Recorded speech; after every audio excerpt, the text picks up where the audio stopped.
अगर आप meme coin में निवेश करते हैं तो ये चेतावनी आपके लिए है।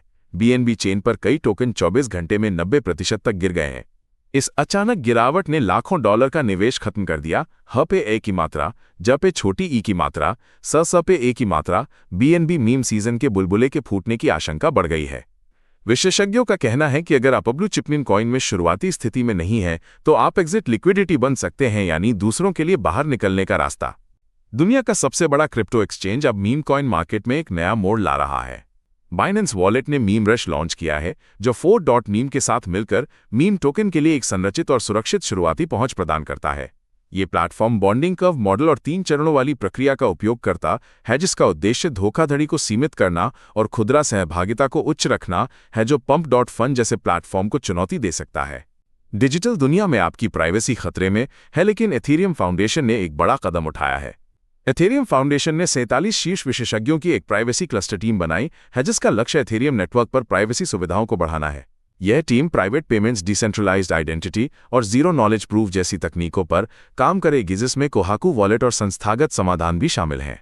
पॉलीगॉन ने अपनी रियो अपग्रेड के साथ एक बड़ी छलांग लगाई है, जो अब 5000 TPS की गति और लगभग तुरंत लेन देन की पुष्टि का वादा करता है। ये अपग्रेड स्टेटलेस वैलिडेशन पेश करता है, जिससे नोड्स के लिए स्टोरेज की ज़रूरत कम हो जाती है और नेटवर्क में भाग लेना सस्ता और आसान हो जाता है, जैसे एक ऑटोमैटिक वेंडिंग मशीन। इसका उद्देश्य वेब3 पेमेंट्स और रियल वर्ल्ड एसेट मार्केट में पॉलीगॉन की भूमिका को मजबूत करना है, जिससे डेवलपर्स और यूजर्स के लिए नई संभावनाएं खुलेंगी, ठीक वैसे ही जैसे एक सार्वजनिक बहीखाता। कल्पना कीजिए एक मीम कॉइन जो अपनी कीमत का 89% गंवा चुका है, उसे बचाने के लिए अब $200 मिलियन जुटाने की कोशिश की जा रही है। ट्रंप मीम कॉइन जारी करने वाली कंपनी फाइट LLC एक डिजिटल एसेट ट्रेजरी बनाने के लिए ये फंड जुटा रही है, जिसका लक्ष्य टोकन को वापस खरीदना और उसके मूल्य को स्थिर करना है। ये कदम ऐसे समय में आया है जब ट्रंप परिवार की डिजिटल संपत्तियों में भागीदारी बढ़ रही है और WLFI जैसे अन्य ट्रंप लिंक्ड क्रिप्टो प्रोजेक्ट से प्रतिस्पर्धा भी है। क्या आपने कभी सोचा है कि एक बड़े क्रिप्टो प्लेटफॉर्म के हैक होने के बाद भी उसके नेटिव टोकन की कीमत बढ़ सकती है? पैनकेक स्वैप के चीनी एक्स अकाउंट पर हमला हुआ, जिससे एक फर्जी सर पैनकेक मीम कॉइन को बढ़ावा दिया गया।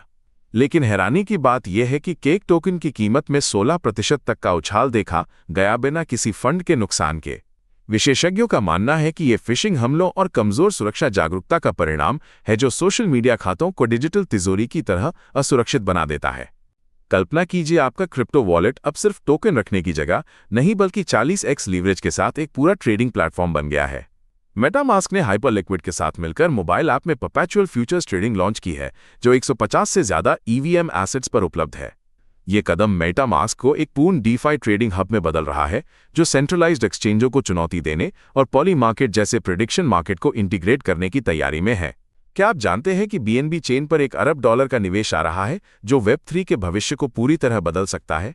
YZI Labs ने $1 बिलियन का बिल्डर फंड लॉन्च किया है, जिसका लक्ष्य DeFi, AI, RWA और डेस्की जैसे क्षेत्रों में BNB चेन के डेवलपर्स और स्टार्टअप्स को समर्थन देना है। ये फंड प्रति टीम $5 लाख तक की फंडिंग और विकास संसाधन प्रदान करेगा, जिससे BNB चेन पर नवाचार को बढ़ावा मिलेगा और ये अन्य बड़े इकोसिस्टम फंडों के साथ प्रतिस्पर्धा करेगा। क्रिप्टो बाजार में एक चौंकाने वाली खबर सामने आई है। 2025 में उत्तर कोरियाई हैकर्स ने $2 बिलियन से अधिक की क्रिप्टो चोरी करके एक नया रिकॉर्ड बनाया है, जो पिछले सभी वर्षों से कहीं ज्यादा है। इस विशाल चोरी का मुख्य कारण बाइबिट एक्सचेंज पर हुआ $1.46 बिलियन का हमला था, जिसे लाजरस ग्रुप ने अंजाम दिया। अब वे तकनीकी कमजोरियों के बजाय सोशल इंजीनियरिंग और जटिल क्रॉस चेन धोखाधड़ी पर अधिक निर्भर कर रहे हैं। ये चोरी की गई धनराशि उत्तर कोरिया के हथियार कार्यक्रमों को वित्त पोषित कर रही है, जिससे वैश्विक क्रिप्टो पारिस्थितिकी तंत्र की सुरक्षा और विश्वसनीयता पर गंभीर सवाल उठ रहे हैं।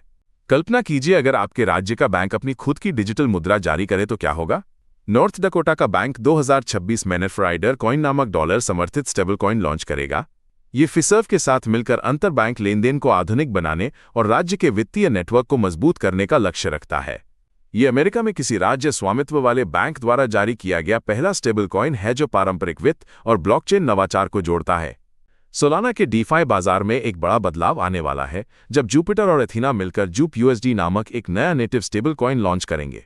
ये स्टेबल कॉइन जो एथेना के USDTB से शुरू में समर्थित होगा और बाद में USDE को भी शामिल करेगा, जुपिटर के इकोसिस्टम में तरलता बढ़ाने और क्रॉस चेन घर्षण को कम करने के लिए डिजाइन किया गया है।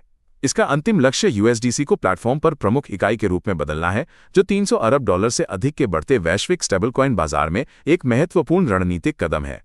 क्रिप्टो बाजार में एक बड़ा उलटफेर हुआ है, जहां बीएनबी ने एक्सआरपी को पछाड़कर तीसरी सबसे बड़ी क्रिप्टो करेंसी का खिताब हासिल कर लिया है। बीएनबी की कीमत $1,300 से ऊपर पहुंच गई है, जिसमें मीम कॉइन की बढ़ती लोकप्रियता और बीएनबी चेन की सक्रियता का बड़ा हाथ है। हालांकि एक्सआरपी को $2.90 से नीचे गिरना पड़ा है, और कुछ लोगों को बीएनबी के इस तेज उछाल में संभावित हेरफेर की चिंता भी है।